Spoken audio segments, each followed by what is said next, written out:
morning. I'm Samantha Coyne-Donnell, head of school at Steamboat Mountain School, and it is my pleasure to welcome you as we celebrate the accomplishments of our 8th grade students. First, I would like to thank all of the 8th grade families for their unwavering support, especially during these past 3 years. It has not been easy, and you have gracefully, sometimes, navigated through a pandemic while maintaining perspective. It's been a strange 3 years to say the least, and we've all needed a deep perspective of the larger purpose. These kids could not have seen their successes without your support. Parents and family members of 8th grade students, please rise so that we can thank you.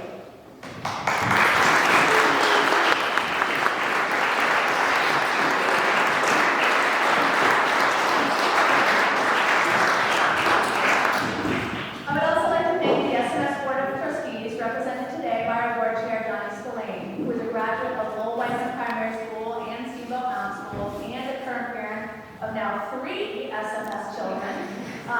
The Board of Trustees are the unsung heroes of independent schools. They work tirelessly behind the scenes to ensure that our mission remains vital and relevant. And I'd like to ask any board members who are here today to stand so we can give you an applause.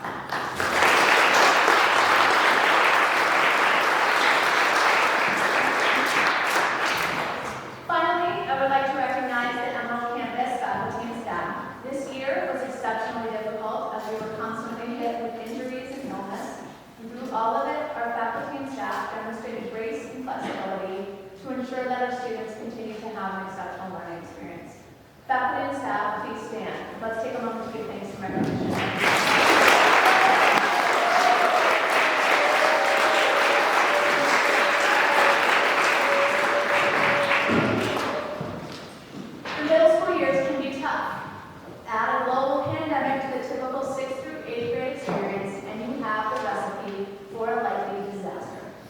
The last 3 years, you have endured remote learning, cohorting, quarantines, canceled trips, and shifting traditions.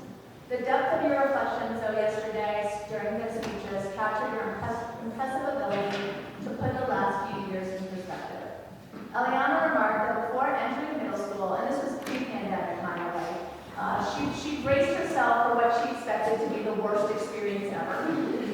I'm sure she pictured middle school in the way that many of us experienced it: daily battles with acne, managing social drama, and trying to figure out where you fit in. Yet her predictions did not match the reality of her journey at SMS. She expressed an appreciation for her learning, as have each of you, the close relationships with classmates and teachers, and a sense of community. And while it could have been easy to find ways to characterize the last 3 years with cynicism and disappointment, you've approached difficult circumstances with hard work, open-mindedness, and enthusiasm. So I wondered how it was that you were able to demonstrate such resolve. The answer lies within your ability to respond constructively to setbacks, as reflected by each of your speeches yesterday. Martin Seligman, father of the positive psychology movement, defines learned optimism as being able to shift one's thinking about failure and negative events. Seligman argues that we can cultivate a positive outlook by changing our attitude and behaviors. Whether reflecting upon your experience with online learning or pursuing bighorn sheep in the remote wilderness, you recognize adversity as an opportunity to recalibrate your thinking about your experience.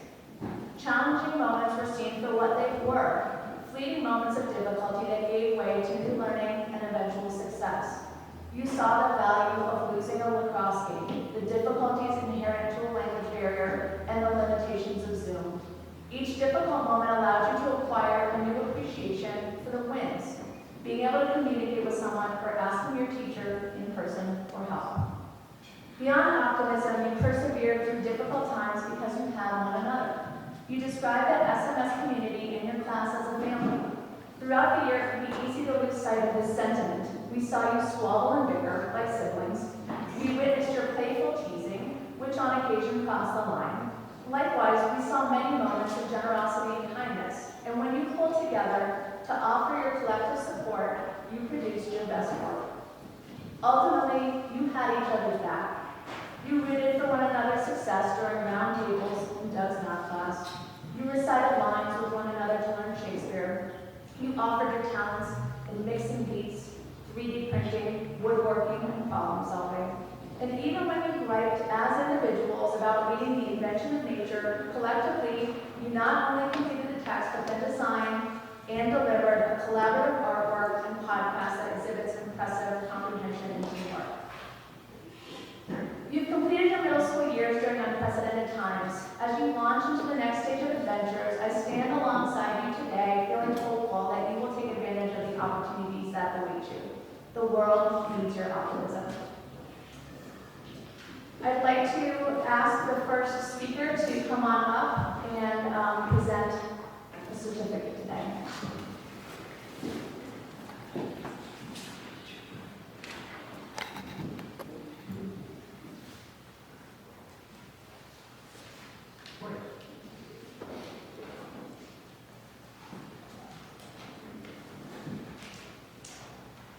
It is within my nature, and I suppose within my training, to look for truth in fiction.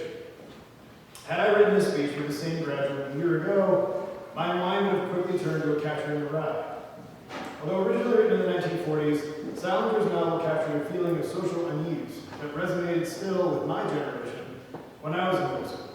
And I thought of the main character, Holden Caulfield, as a tragic hero who could no doubt be able to perform great feats if the adult world surrounding him might see and foster his better qualities. Instead, he rebelled in ironic forms against what he describes as phony, a society that uses performance rather than authenticity for social advancement. Holden is admirable in his intentions, although his cynicism often prevents him from seeing his own similarly self-destructive tendencies.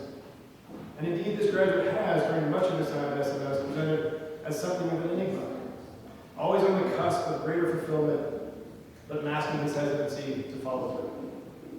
But really, it's only a very little bit of cynical rebellion that he now shares with Holden. And in fact, his cynicism and reaction to the world around him has substantially ebbed over the past year and a half, especially as he has come to appreciate his own various abilities and those of his peers, both adult and student. Holden rebels against a world that fails him and that continues to fail itself. And the reader appreciates his criticism because we pity him. At SMS, however, the world around this graduate is not phony. It has challenged him to become better, to reject mediocrity, to see his own potential. Over several years, we as faculty wondered if we'd see him rise to the level of aspiration that we desired for him. Perhaps no other single student in my tenure at the school has occupied more hours of conversation in weekly faculty meetings as we grapple to figure out how we might draw out his success. This year in particular, those conversations have changed in tone, in accordance with his demeanor. While it is true that fiction often reveals truth, in the case of this graduate, he has helped me to reconsider such tropes and to realize that true character, the actual complex person, cannot be rendered by representation. He is not Holden. Likewise, we are not Mr. Spencer, a well-intentioned but ironic opponent who both compliments and condemns Holden in a one-sided conversation.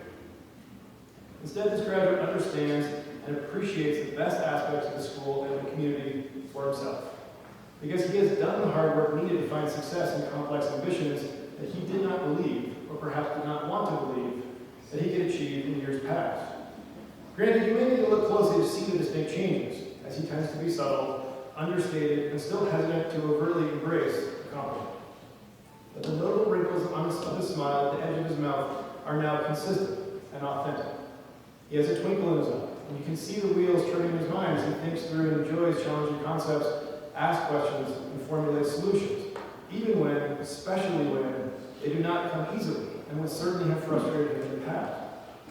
It used to be the case that we could depend on his work being incomplete, a tantalizing glimpse of his ability that invariably ended before delivering on his promise.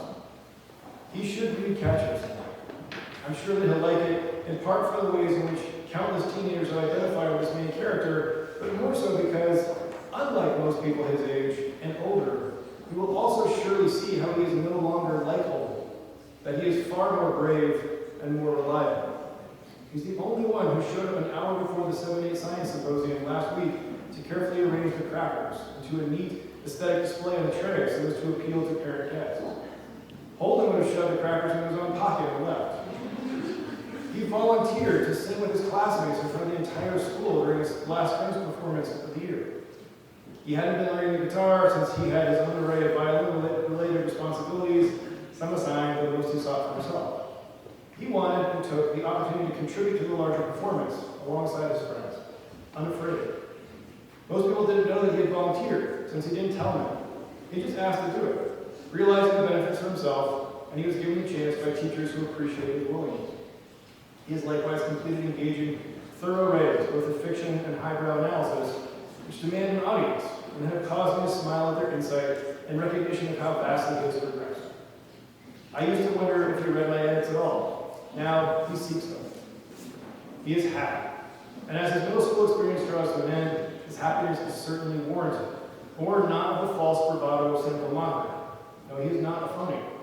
Rather, he has sought and achieved true fulfillment by applying himself to difficult work at the threshold of his confidence and even beyond that threshold. He has found real success in ventures that many people would never try. His work remains unfinished, but not because he has purposely left out portions for fear of failing. Quite to the contrary, he has begun to see that the complete work of his ambitions has just begun, and that the greatest enjoyment occurs in the ongoing process of improvement, of trying new things, of falling down and getting up again, of staying to see things through and enjoying the company of good friends, good teachers, and a supportive community. He is ready to go, ready to face the next adventure ahead of him, and we are confident in his ability to shape the world for the better. Cash or flutter.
Your dedication to the Jose Jose love story.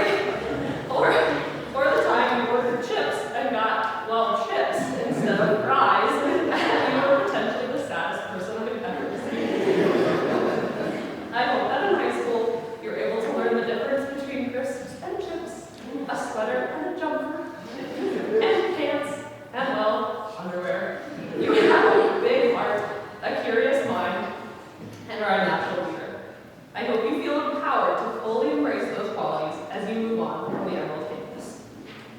Sevi, thank you for keeping me endlessly entertained, for teaching me patience, and for your tireless dedication to yourself and others. It was truly an honor to be able to speak for you today, even though I may have lied and told you I wasn't speaking. I can't wait to see where life leads you in high school and beyond. Congratulations.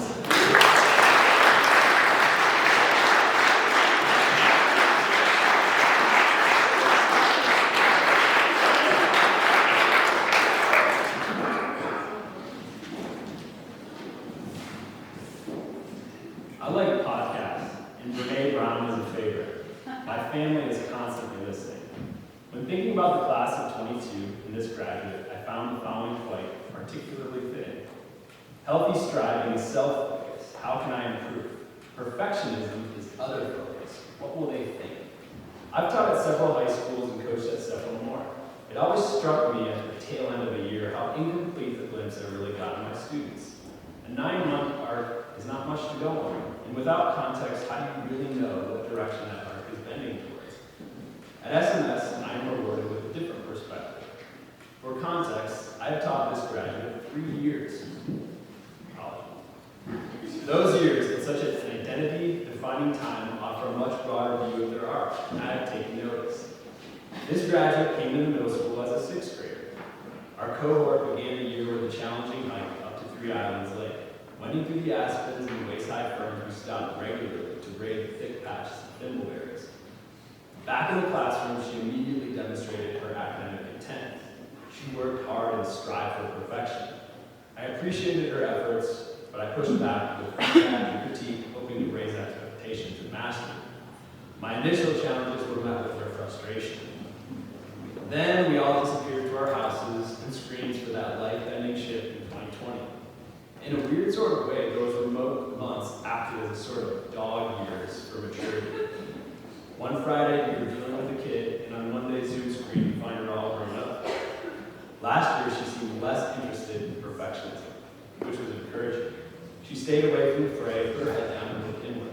And early in the fall, she revealed herself to be newly receptive to taking on a challenge with any guarantee of the outcome.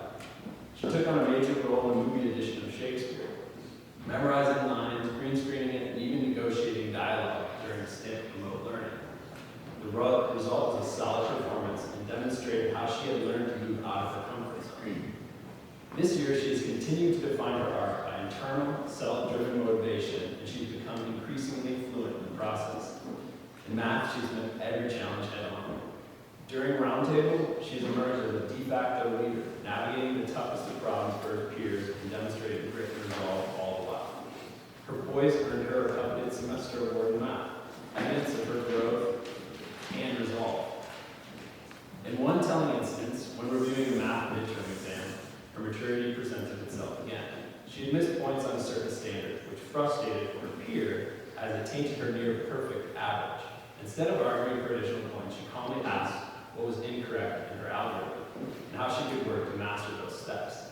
We worked through the errors and she moved on. No fanfare, just a drive to understand and learn from mistakes. Throughout these years, from the classroom to the field, I've watched an interest and joy learning take center stage. She will cross every T and dot every I in her weekly math reflections, and even humor me during bizarre Henry Hippo-themed practice sets. She has become comfortable with the challenge and thrives in the work.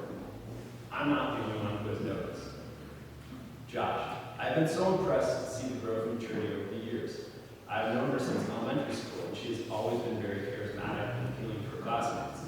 Over the past years, she has used that charisma and appeal to push herself to greater accomplishments and heights. She has a bright future ahead of her.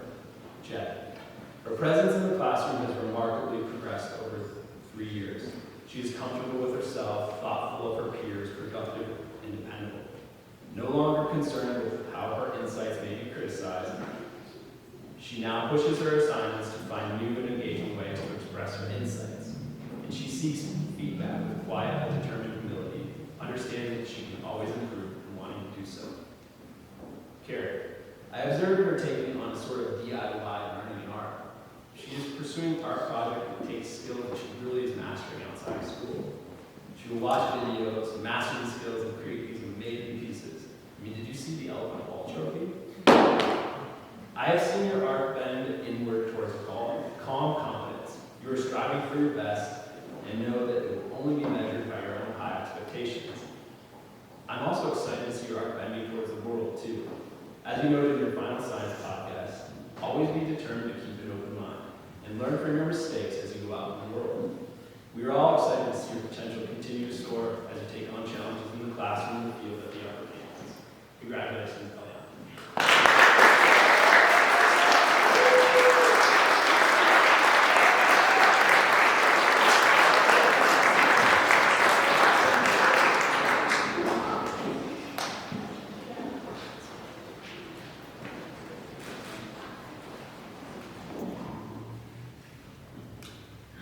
In the process of writing the speech, I spent time researching inspiring quotes about Nordic skiing and was frustrated by the lack of quotes to describe this particular graduate. I read about Bjorn Dali, Bill Koch, and all the Paralympian triathletes from Ukraine who competed last March even as their country was attacked. On a lighter note, one joke by Stephen Wright came up in every search. Cross-country skiing is great if you live in a small country. So rather than relying on quotes from others, I'd like us to consider Tristan as a metaphor for all aspects of Nordic skiing. As a traditionalist who actually learned how to Nordic ski in leather boots on wooden skis, please know that all metaphors are regarding the classic version of the sport. To begin, Tristan personifies the track itself. In classic cross-country ski racing, a track is groomed, which allows the racer to keep their feet perfectly parallel as they kick and glide along it. The track is smooth and follows a logical course, which prevents the skier from too much climbing or too steep a descent. Similarly, Tristan is a confident talker, even keel, and takes challenges, uphills, and risks, downhills, which are all appropriate for himself. In a recent project in art, I was fascinated to see a pencil invention he created that allows one to draw two perfectly parallel lines at one time. I think the track has even invaded his art-making subconscious. Secondly, Tristan's personality likens him to a perfectly waxed set of classic skis. Classic skis are slightly cambered, skinny, lightweight, and made from multiple layers of materials that might include wood or polyurethane foam. Similarly, Tristan is flexible and made from modern-day materials, also known as parents, to support him throughout his schooling and athletics. He is layered in his knowledge of many subjects, including wildlife, painting, woodworking, ukulele playing, and hunting, all adding to his ultimate strength and durability. As a well-layered leader, Tristan is so strong that on his recent trip to Costa Rica, Andrea chose him to watch over the group at the airport when she needed to assist other students.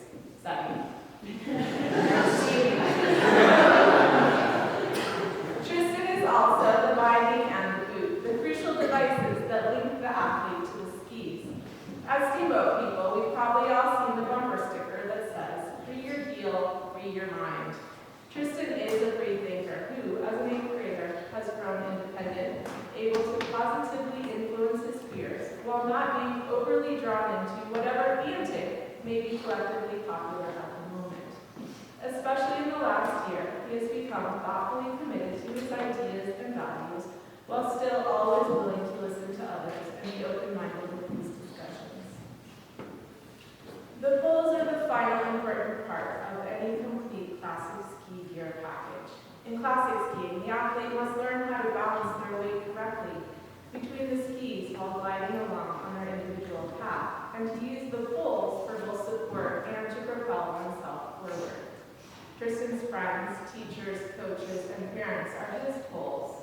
We all offer a little guidance and balance, but we know that, even without us, Tristan would still be able to complete the course and succeed. We are simply a little extra pushing power. I have no doubt that Tristan dreams of being an Olympic athlete, much like many in this room and his family, nor do I have any doubts he has the ability to achieve such a lofty goal. Like Kristen and his dad and uncle, I grew up in Steamboat. In Olympic Town, USA, I have seen how easy it is for people to be seen only through their sport, rather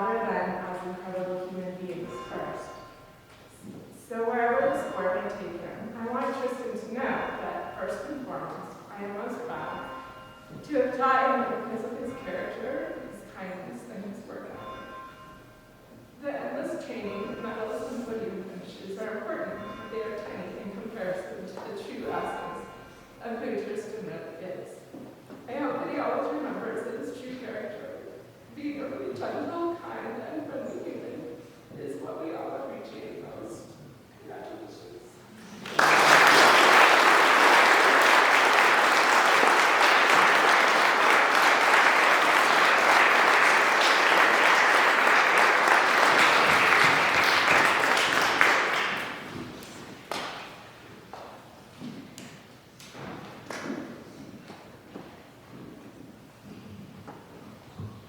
Whenever I reflect on this student, her initial visit to SMS in the summer of 2020 typically springs to my mind. Mostly because it makes me laugh at how dramatically I misread her at the time. I had known her a bit previously through the Steamboat Soccer Club, but when she did a brief tour around the building with Doug and me, I was certain it would be the last time that she would ever enter the building. Her eyes were characteristically bright above her mask, although we had really no other impression of her facial expression, and we couldn't get more than a few words out of her during what seemed like perhaps a 4-minute jog through the building. Oh well, I told Doug after she left, I really like that kid from soccer, though it doesn't seem as though we'll see her at school. Evidently, or so we heard later, she had been elated by the experience, and I deduce in retrospect, she must not have asked questions because she immediately found what she wanted at SMS. Her hurried gait toward the exit that day had not been in rejection, as we feared, but in excited anticipation, as though by quickening her pace, she could speed up time for the next academic year. And in the fall of 2020, amid all the general chaos and concern of the pandemic, her enthusiasm was a breath of fresh air. She immediately established herself as a much-needed voice of optimism, clarity, and consistency among her classmates, making the transition as a new student seamlessly and quickly. When we ventured outside for discussion, Plato, or Harper Lee, or Ta-Nehisi Coates, the intellects of which I personally needed to help distract me from visualizing plague air molecules circulating in a confined classroom, she would beam, playfully land a cartwheel, and then position herself in a folding chair, alert, engaged, and happy to lead a heady discussion. Per assignment, she asked excellent questions and sought feedback while devising and revising her own perspective, all the while delivering a quality, respectful discourse that is rare among adults. In the spring, she was the student Doug and I most readily thought of in deciding to turn the annual middle school theatrical performance into an hour-long film adaptation of Macbeth. It was a colossal undertaking, and truth be told, it never would have seen the light of day, if not for her dependability. She was perfect for the role of Macduff, understanding the character as a voice of restoration and agency for social justice, attributes that she upholds personally. She not only devoured the play, but likewise offered levity and wit to the role. When I watched the sword fight with Macbeth at the climax, I still think of her laughing with glee behind her mask during the filming. Sounds that we of course needed to drown out with dramatic clinking and intense music of war for the final product, but that therefore are all the more poignant in demonstrating her ability to turn even the most trying of circumstances into opportunities for creative joy. This year, she has only enhanced her laudable presence within the larger school. As we return to a normal school structure, I've been delighted to see her interactions with the primary school students, who have every reason to admire her. Meanwhile, she has continued to achieve at the top of the class, all the while remaining humble and seeking ways to improve. She is an excellent student who enjoys school as a series of social and intellectual opportunities. We will miss her at SMS next year when she heads east for boarding school, although I look to the future with confidence, knowing that I will surely hear from many successes down the road. I am fortunate to have worked with her, and I now know not to judge her too quickly, but she will surely transcend expectations. Chase Harris.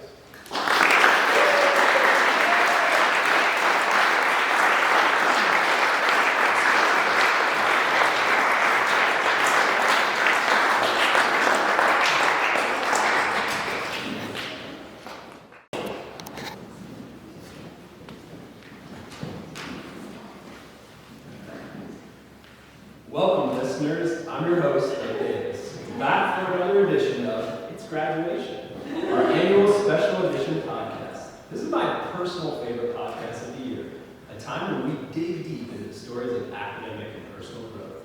This episode highlights another deeply fascinating graduate, known around campus for their outputs of creative genius, their special friend Dan, and their most recent accomplishment, the Emerald Campus's annual Award of Excellence. The former lead, Chris Inglis, then renamed Ian McCarney, and now Oh, sorry for this interruption, but first a message from our sponsor.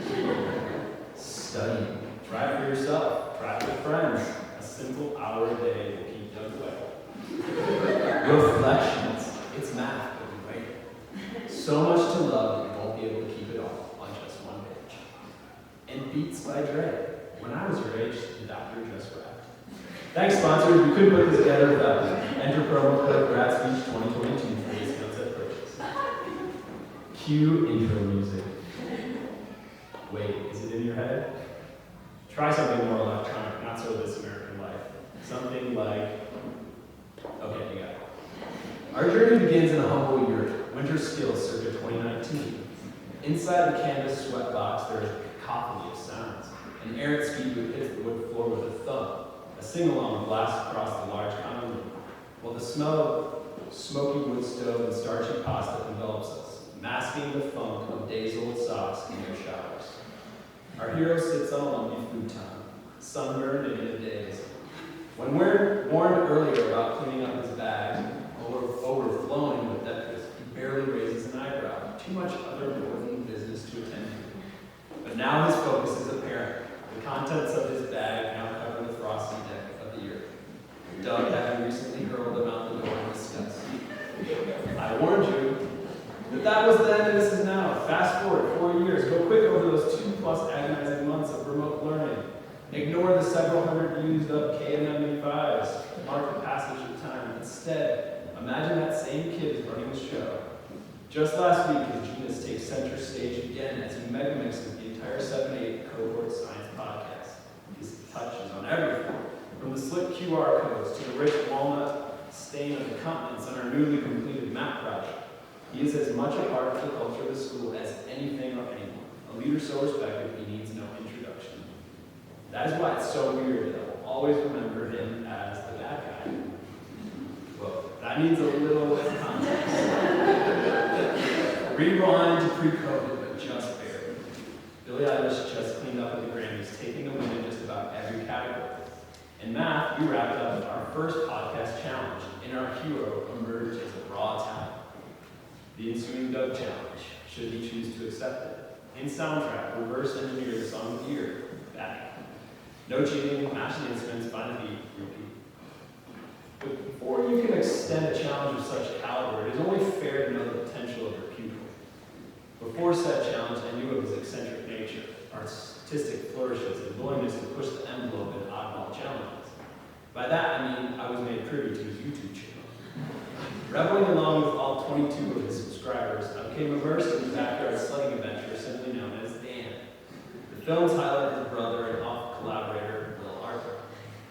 Each different iteration of main character, Dan, who rides his sled up jumps through walls of brush and just simply walls. It is not for the faint of heart or anyone taller than a middle schooler, or really anyone but a middle schooler. However, since I'm basically a middle schooler in a middle-aged body, I thought, wow, this kid's got it. But before Dan, before bad guy, just a little after the frozen deck, our hero was motivated by just frozen custard. Seriously, we bribed him into completing the double O arches just for the promise of a cone and Moab. He did, of course he did. The kid raises to a challenge. Last year, with 15 minutes into the talent show, I challenged him to submit a Bob Ross-themed rap music video with another 22 graduate known for his production simply as Lil Trisket. He made a submission in history, but not the awards. The world was not ready for avant-garde Bob. But you all could probably sing his tunes. You may not know it, but he is kind of like a Quincy Jones, a Rick Rubin, if you will. He's a behind-the-scenes producer, mixer extraordinaire. I mean, Marianne even gave him minutes at a strings concert for breakfast time. A first. From my earliest days when he was a 5th grader, I knew he had special talents. A creative and thoughtful energy that emerged in subtle ways. Over the years, I have watched him grow up, refine his humor and skills, and become a fun, bright leader. Through his quirky music and podcasts, the scoring of Macbeth, and other in-depth projects, I've gotten to really understand his talent. He is now motivated by more than the carrot of ice cream as a job well done. And he has no problem keeping his beard in order on a camp trip. Behind the music, the NFTs, the snarky reflection responses, is one of the brightest, most humble, interesting students I've had the privilege of working with. He is up for any real or imagined challenge. He looks out for others, gives the best of himself, and has left a lasting mark on this campus, on his fellow students, and on the faculty, me most definitely. While I will forever remember you as the bad guy, you really only wanted this title when you were collecting copious marbles from Jed for my grammar mistakes. I will anxiously be watching the connection for mentioning your many accolades next year, and will no doubt get to see you earn a Grammy or what other totem of excellence you grace with your intense focus. It has been my great pleasure getting to work with you. Thanks for a fantastically memorable 4 years. Congrats, Brandon.